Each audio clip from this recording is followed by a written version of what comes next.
Cette crise, ce qu'il faut soulever, c'est une crise qui touche le monde entier. Ce n'est pas l'apanage du Cameroun. Maintenant, comment est-ce que chaque pays va se démerder pour maîtriser les conséquences de cette crise? C'est ce qui est le plus important aujourd'hui. Vous prenez les pays qui ont commencé à prendre déjà les mesures avant même que la crise n'éclate, depuis le mois de janvier. Vous avez les pays comme la Côte d'Ivoire qui depuis janvier a déjà fait au moins 3 conseils de ministres. Par exemple, la Côte d'Ivoire a plafonné les prix des denrées alimentaires, les prix des produits tels que le riz, le lait, le sucre. Ces prix ont été plafonnés depuis le début du premier trimestre 2022, avant même l'éclatement de la crise. Maintenant, la Côte d'Ivoire également, depuis que la crise est lancée, la Côte d'Ivoire a interdit l'exportation de certains produits vivriers. Pourquoi? Parce que l'importation de l'engrais est touchée. L'Afrique dépend également de l'engrais russe.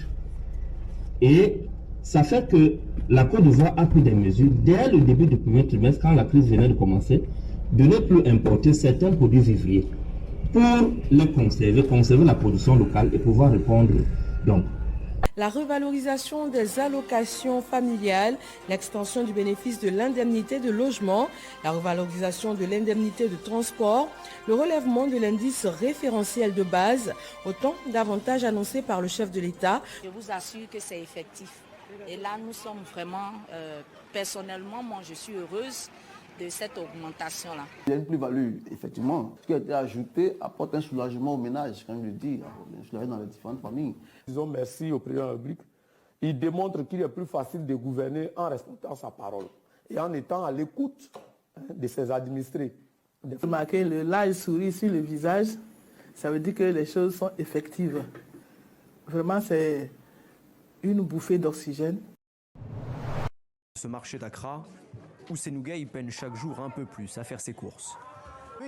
Vraiment, c'est 10 cedi. C'est ce que j'ai payé la dernière fois. Non, il faut rajouter 5. Ce Sénégalais installé au Ghana depuis 9 ans subit de plein fouet l'extrême volatilité des prix. Comme pour ce kilo de carottes par exemple. Ça fait même pas 2 jours, j'ai acheté ça à 10 cedi. Aujourd'hui j'ai venu, on m'a dit 15 cedi. Demain si tu viens, on va te dire que ce n'est plus la même chose. Ça peut atteindre 20 cedi, 30 cedi. Ça change tous les jours. Ça change tous les jours. 15 cedi, soit 1200 francs CFA le kilo de carottes. Il n'avait encore jamais vu ça. Mais son salaire, lui, n'a pas augmenté. Alors il réduit ses achats, faute de moyens. L'inflation n'en finit pas de poursuivre sa course. Au mois de juin, les prix ont augmenté de près de 30% dans le pays. Alors, comme Ousseynou, de nombreux Ghanéens sont contraints de réduire leurs achats. On ne gagne pas d'argent pour s'acheter de quoi manger, donc on a faim. Pauvre Ghana, priez pour nous, c'est trop dur ici. Le pays produit très peu de marchandises, tout ou presque est importé.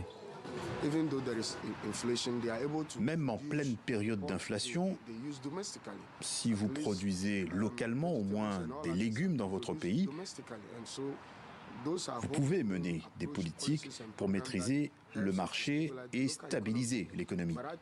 Mais au Ghana, nous ne produisons pas assez. Nous sommes donc dépendants des prix fixés par des entreprises étrangères. Aujourd'hui, pour faire face à la crise, le pays qui est également acculé par sa dette sollicite l'aide du FMI.